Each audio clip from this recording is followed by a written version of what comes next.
Hey, good evening. Sorry, got in a little bit late this evening, but we are back doing our second day here of normal scheduled broadcasts, and camera a little bit out of focus. I'll see if I can bring the current camera up. I don't have all my windows up and running. Let me see if I can get this going here. I was hoping I would be up and running on everything. I guess my outdoor live cam likes to hop IP, so let me see if I can get that going here. Yeah, I know this is very entertaining. Yep, there it is. Okay, let's bring that up here.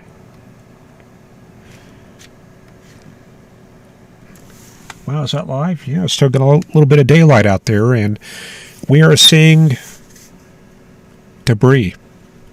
Got some showers to the south and a little bit of mid-level cloud. Looks like a little bit of maybe low-out cumulus, about 7,000 or 8,000, and above that, a pretty dense cover of cirrus cloud. So there you go. There's what's happening outside at this time. And there's the radar. This is for San Antonio, showing a bit of Houston and Austin, and we're seeing a little bit of storms going up along the sea breeze front right there, moving inland. And normally when we have a very strong push of air coming in off the coast, like today with high precipitable water, that's kind of a good setup for sea breeze stuff coming inland. Let's see if we can get a look at that there. This is the animation. Nope, didn't get the animation coming up. Try it one more time. This may affect our feed just a little bit, but we'll get these frames coming in here. So there you go. There's the Texas coast there. And it's flickering a little bit while it's buffering, but you can see the cells kind of organized right there, pretty much parallel to the coast. And a lot of debris where we are. And this is kind of typical for this time of year. And as you go west, you get into some of the more dry air. And looks like the Mexican monsoon has kind of shut down, and we're seeing that more in Texas itself as the moisture starts making it up to the north. There's the SPC depiction right there, showing our band of showers right there coming up from Texas, from central Texas, and nothing to look at on the Storm Prediction Center charts. A little bit of a marginal area right there around Burlington, Colorado, down to about Goodland and south of Colby. Another little area in northwestern Montana there, and that's pretty much about it. 250 millibar pattern showing a little bit of a split flow, and you can see the subtropical jet well to the south right along the Texas coast there. In between, we're getting a little bit of a slowdown of the upper level flow. Then up to the north, we see the polar front jet about where it was yesterday, mostly affecting the Dakotas down to the Great Lakes. Similar pattern there at 500 millibars, and this is highlighting mostly the polar front jet. And we see it from the Midwest out to the northeast coast right there, 50 to 60 knots. A little bit of a trough coming onshore there in Northern California. That's probably the next system coming onshore. See the downstream ridge right there. So we expect to see the frontal system organized something like that. So it's heading pretty much up to Alberta, British Columbia, and adjoining sections of the United States there.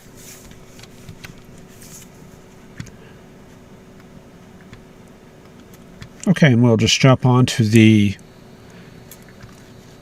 is going to be the thickness and isobars, and looks like we see a little bit of that front right there, maybe making a little bit of weak progress inland into the Boise and Klamath Falls area, Spokane, and a little piece of it heading up to Alberta. So I think we're looking at maybe something like that right there. A lot of the flow right there parallel to that boundary right there, and out ahead of it, a little bit of cool air ahead of that system, and we see what looks like kind of a warm front in southern Kansas up to Wyoming, and we're getting a little area of showers there in Wichita out to West Kansas associated with that. So a little bit of combination of frontal and upslope flow right in that area right there. And you can see we don't quite have a strong onshore component to the southerly flow in Texas. That's still pretty far inland out in this area right here. So I guess it is keeping things a little bit pushed far west into the central Mexican area. We just don't have that out in Texas itself at this time. And we'll take a look at the soundings. Fort Worth still only have this morning sounding there at UCAR, showing a little trace there of the loaded gun. See a little bit of capping there, although the flow that's causing that is from the east. So definitely not the classic loaded gun. But down below it, yeah, there's a little bit of moisture there. It's like about 12 grams per kilogram there. Take a look around Midland. Easterly flow. Of course, not deep easterly flow. We're seeing westerlies aloft, but this is some deep upslope flow working through Texas, and there's Del Rio, and you can see the stronger 80-knot winds aloft right there at the top of the troposphere. And down below in the tropical air, 12 grams per kilogram yet again. Let's try pulling out Monterey sounding. That's in Mexico. That's going to be about right there. That's where a lot of our moisture is hung up at this time. A lot of our southerly flow, and we can see a little bit of that up there at 850. And moisture on the order of, again, 12 grams per kilogram. Very tropical look to the sounding in that area. I'm just going to keep going a little bit farther south, and let's try Mexico City. That's going to be up on a plateau region. So a very different pattern there. Strong northerly flow. That's very interesting. I haven't looked at Mexico City's weather too much, but I suspect it's a very unique and pretty cool pattern to look at, because you're down here at these low latitudes. You go from surface to about 1,000 feet, and then you go through this very steep foothill area, and then after that you're up at about 8,000 feet, and it's this very wide plateau area. So big change there, and they probably get some very large thunderstorms there depending on the low-level flow. So that might be something to look at sometime. All right, quick look at dynamics. We'll just check that out here. Most of that's going to be up in the Great Lakes area. You can see a very weak flow here on the plains. A couple waves coming through West Texas and south of Arizona, taking kind of a northeasterly path right there. And then what we're going to see over the next few days, just looks like that wave here just kind of shears out. And looks like a little bit of a tropical upper tropospheric trough pattern. So that would give us kind of a bit of a rainy pattern in that area. Then looks like a piece of that kind of drifts out into West Texas right there. But I do know from the models yesterday, we do have stronger southerly flow starting to pick up. And that might actually wait a couple days, because I don't see a pattern really to create deep southerly flow. You can see the stronger flow well to the north. And to really get that strong southerly flow coming in through Texas, Oklahoma, we have to have good lee side troughing in here. Strong wind components across the mountains through the central and northern Rockies. And at this point, it's still well up to the north with this ridge here in place.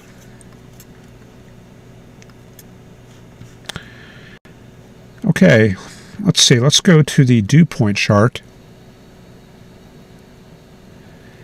And this will give us our look at what's going to be happening over the next couple weeks here. We can see 70s surface dew points coming on shore there in Texas, 60s, all the way up to Kansas here. And a little bit of a weak gradient on the Texas coast, but the stronger gradient's probably up into northwestern Mexico there. So what we're going to see here, a bit of the moisture starts surging inland, but only about 5 to 10 knots here. So it's just kind of, I guess this is working inland. See, now we're starting to get some troughing here, I guess, after all, on the 2nd and 3rd. Just enough to pull some of this moisture northward. Dry line is still well to the west out there in El Paso, starting to take some definition in eastern Colorado there. But overall, this is kind of a tropical pattern here in Texas all the way up to Oklahoma and Kansas. So we get up to 3rd and 4th. Still kind of a tropical pattern, and this is interesting. Something going on out in the Gulf there. See if we can bring that back here. Yeah, you see that out there is a little bit of a low right there in the western Gulf of Mexico. Is that our first tropical system of the year? And yeah, I'm going to have to check that out. I've not been looking at the NHC forecast since we're not really in that season, but I'm going to head on over there and see what they're showing here.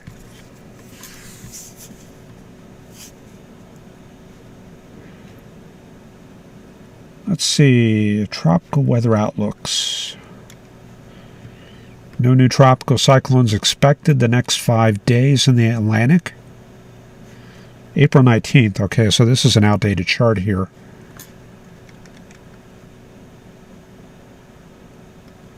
I'm sure some of the viewers have probably looked at this stuff and have been tracking what's going on, so okay, I'll check out some other products and see what's going on, and if y'all are aware what's going on there, feel free to post it, and we'll check that out. Probably that's just a little tropical disturbance developing there in the Gulf, and that looks like it's going to kind of merge with this baroclinic system there in Alabama. Okay, so let's continue with this. We've got the moisture streaming northward. And it looks like by the 5th and 6th, now we've got the dry line starting to form a little bit better there in Texas. You can see the low-level flow still pretty weak. This is around Tuesday and Wednesday, but we do have this front pushing southward from the northern plains. But nevertheless, it does look like with this kind of baroclinicity, we probably will have upper level flow strengthening through this area. So this means severe weather. About 1 week from now, well, what is it? Yeah, it's going to be just under a week from now this will get started. And then we see kind of a backdoor front.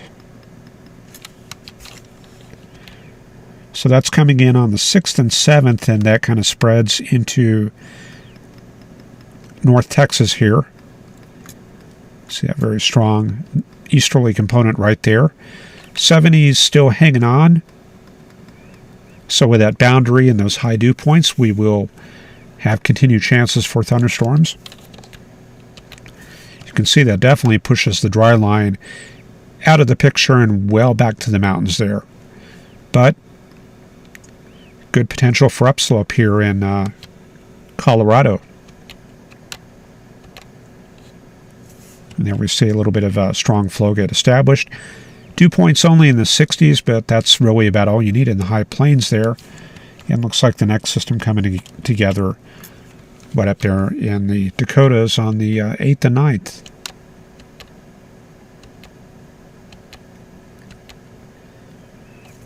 So dry line becoming reestablished around the 10th. There it is right there. Looks like our next system comes south right there. So pattern looking something like that for the 9th. Pulling back together. And that moves pretty far south. Looks a little bit spring-like. Suddenly flow picks back up, and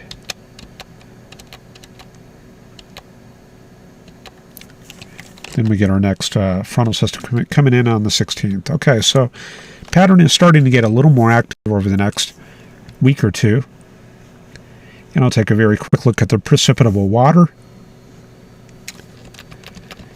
We'll probably see some of this higher value surge inland.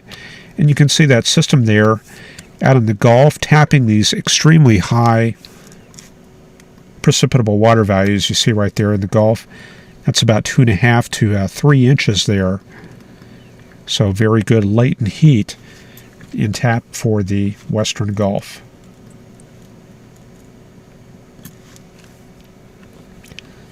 So whatever it is, I guess it is starting barotropically and maybe becoming more of a hybrid system later. There it goes right there. I wonder why NHC doesn't have anything for that. I guess either I'm on the wrong page or maybe that's just kind of too weak to be concerned there.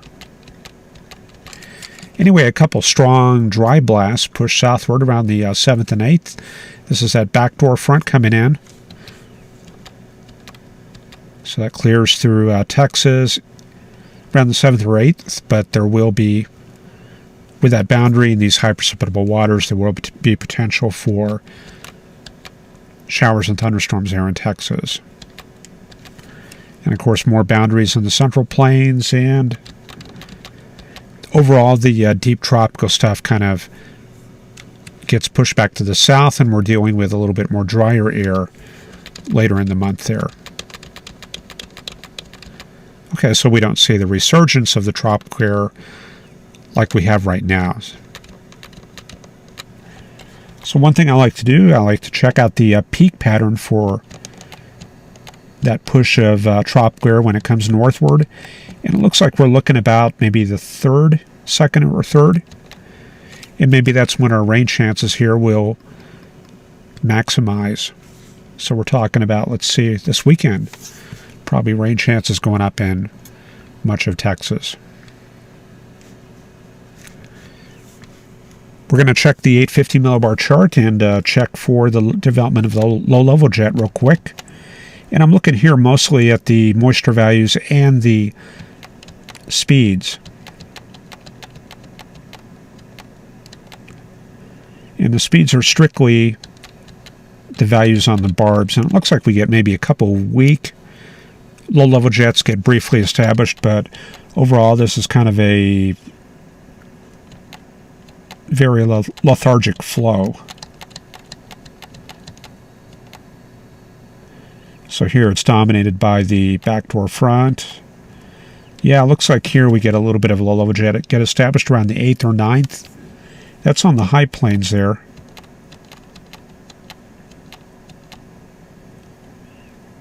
And then maybe another one here around the 10th or 11th.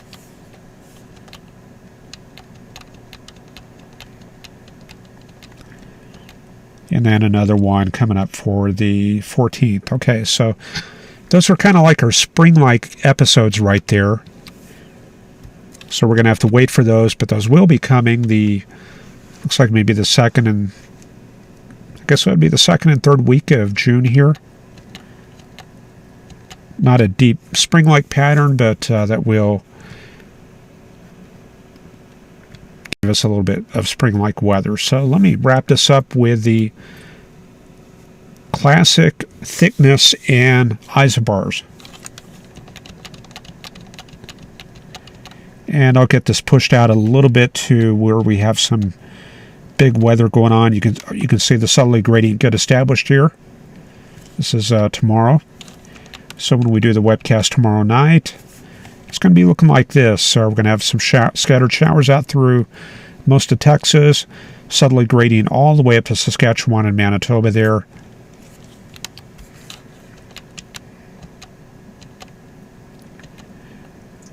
Not very strong, though, but that will bring the moisture northward. I guess we can look at a sounding. Let's check that out. So we're looking at a few days here and kind of a tropical appearance to this forecast sounding, and we'll look at the hodograph, and we can see very weak mid-level flow. A little bit of strong flow at 1 kilometer. That's what's bringing some of the moisture northward, but surface flow a little bit weak right there. And upper level flow also pretty weak. So the hodograph pattern overall pretty slow there. And we can contrast that with the northern plains. I'll click on North Dakota. And you'll see, well, looks like a little bit shorter there. And let's see, we get, yeah, some strong flow here, about 5 or 6 kilometer.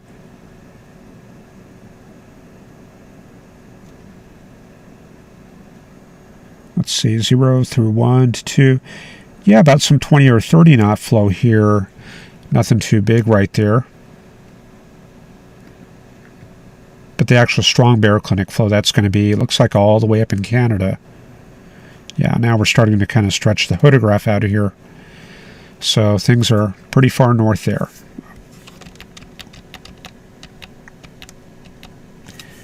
Okay, so overall kind of a rainy pattern for Texas, boundaries here and there. And the next shot of strong spring-like conditions looks like that's coming up for around the 6th or 7th as that next front comes in from the northeast right here. Yeah, there it is. There's peak heating right there. Some showers right there for the Red River area of Texas. Showers on the high plains where we have higher elevations there. And we get a little bit more of the upslope effect there. And coming up around the 6th or 7th here, this is when we start to get those weak low-level jets get established mostly on the high plains. And that'll help feed maybe a couple of mesoscale convective clusters all the way from western Kansas, maybe up to the central Dakotas, depending on the day. There's a good one there in western Kansas on the night of the 9th. And, of course, that'll have a big impact on Oklahoma and Arkansas as that tracks eastward. Remember, this is going to lay down a boundary. Maybe something like that. Oklahoma, northwest Arkansas into Kansas. And that could be a focus for more thunderstorms the next day. Looks like on the next day, in fact, we get downslope become the main factor there. Next front coming south.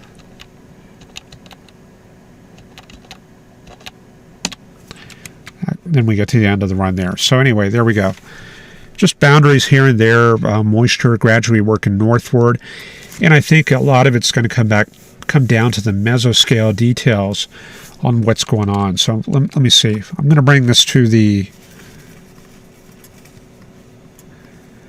radar here. Let me switch over to Fort Worth real quick. And I'll check through the comments here.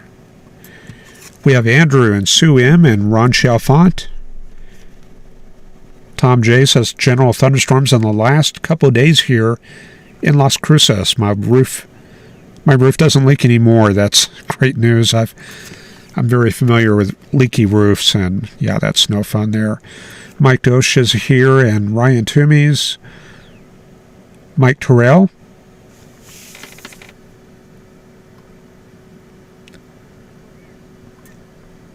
We're on the anniversary of El Reno. That was 4 years ago. Ryan reminding us there. The day of rage, may we pause and reflect on those we lost and remember them for the hard work conducted in the field. And yeah, big remembrance there to Tim Samaras and his son. And for me, a big one was Carl Young. He was a big supporter of weather graphics, and I didn't know Tim Samaras that well or his son, but I did know Carl Young there. And Yep, 4 years ago, that was terrible. El Reno is a day to learn from in so many ways, from Tom J. Justin says, I was running late. Good luck for me. Michael Burrell says, good evening, Tim.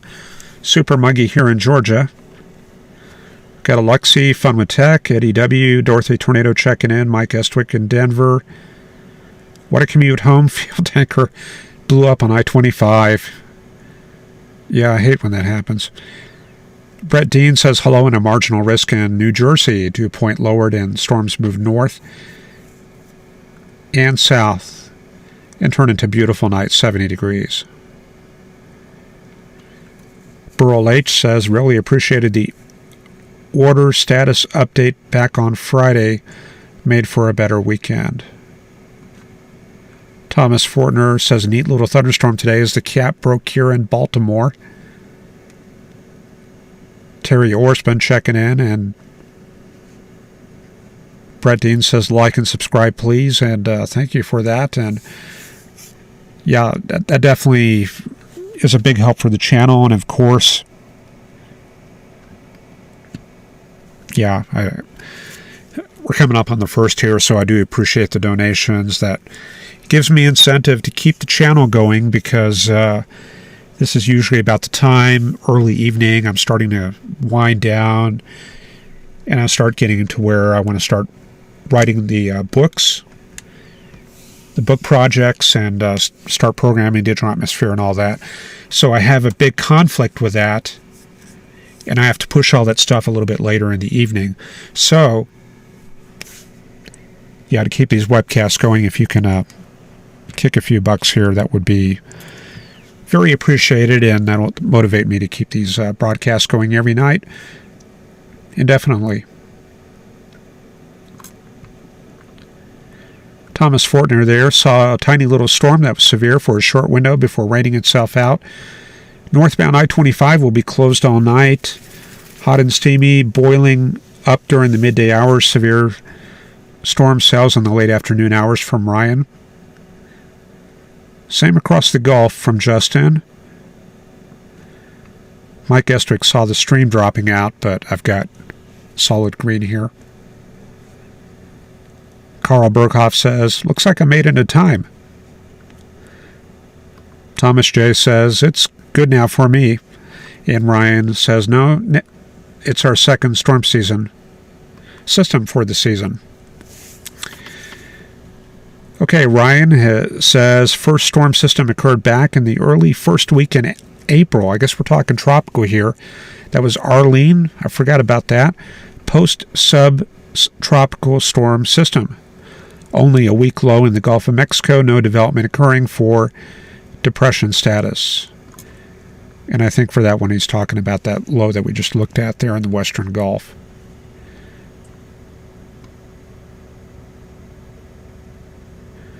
Little discussion there about color tables in GR level 2 or 3. Ryan says Gulf of Mexico is above average at current water temperature. Very warm at the moment. The NOAA surface temperature buoy 60 miles west of Key West is showing a string of temperatures above average. So we're gradually picking up to that max that comes in early September.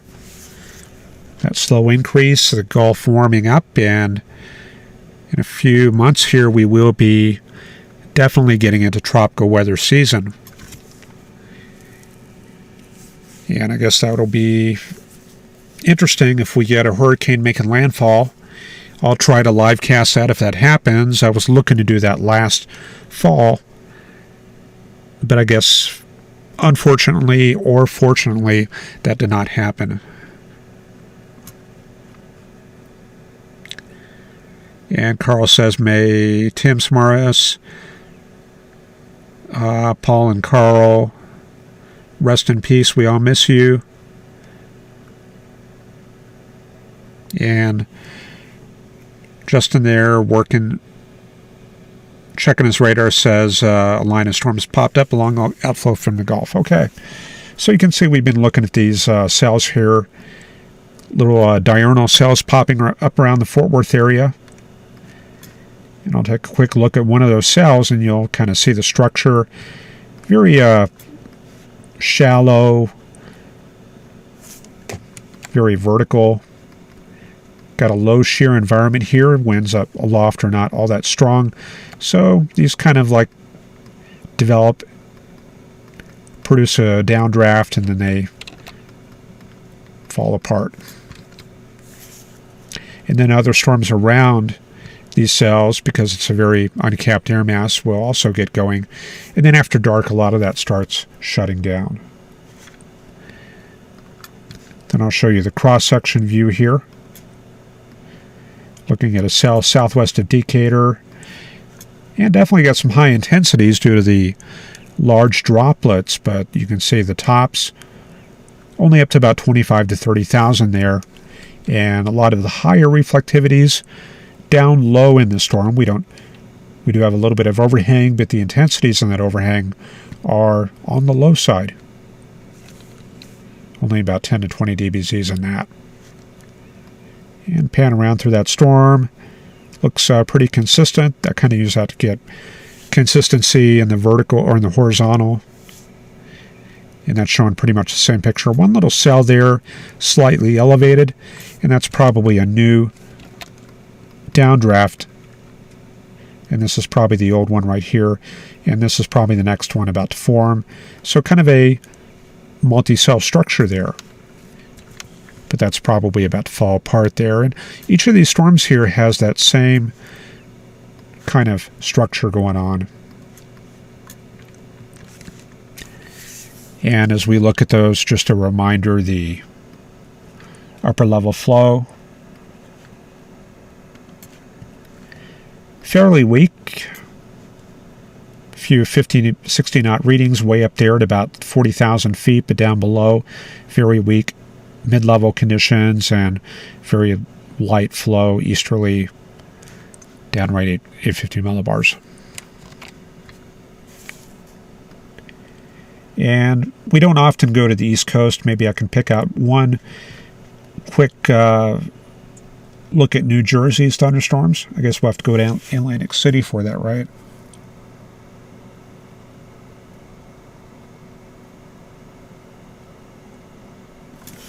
Do we not have New Jersey in the list? Hang on a second. We'll get there. Select. All right, I'll pick out New York. I'll take Brookhaven.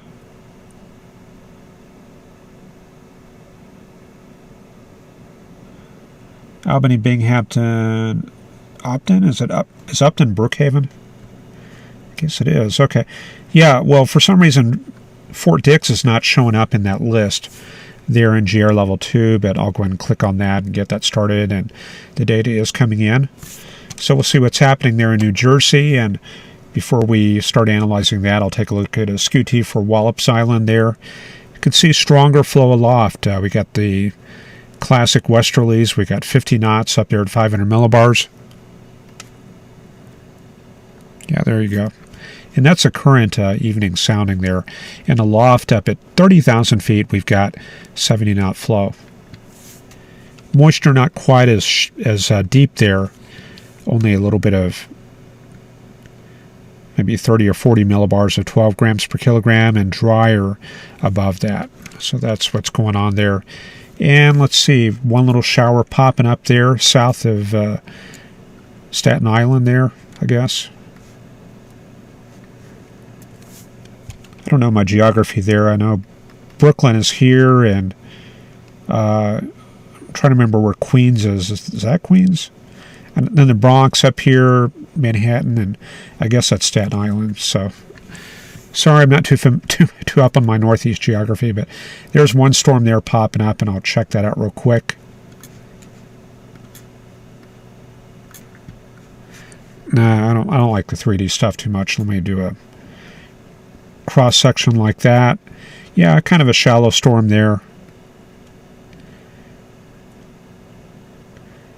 Got a little bit of very high intensities there, around 10,000, but not much going on with that. And the stronger storms up in upstate New York there, up around I guess Poughkeepsie, Stewart, down to Goshen. All right. So that's what's going on there, and I guess that'll probably wrap it up for me. I'll go ahead and stop there. Brett Dean mentioning Mount Holly, Philadelphia, Mount Holly. Okay, yeah. I guess Mount Holly. Is that the Weather Service office? Yeah, Philadelphia. I don't see a radar site there. I know this one here is McGuire Air Force Base, Fort Dix. I don't know of any radars out here, but all right. So anyway, Carl says, I'll send you the 3D tables. You should receive them soon. Sounds good. My email is still backlogged. I'm going to try to get that thinned out tonight. Today I mostly took care of the orders and stuff like that, and I'm getting there. I know I'm waiting for some of you to... I know a few of you have written in, so I'll try to get that taken care of. And again, if you send any Patreon donations, I do appreciate that. I'm earning pretty much chump change on YouTube, so that Patreon does really help out. Anyway, let's see here. Let me find my music package, and we'll get this closed out. Okay. I guess until tomorrow, have a good evening, and we'll see you then.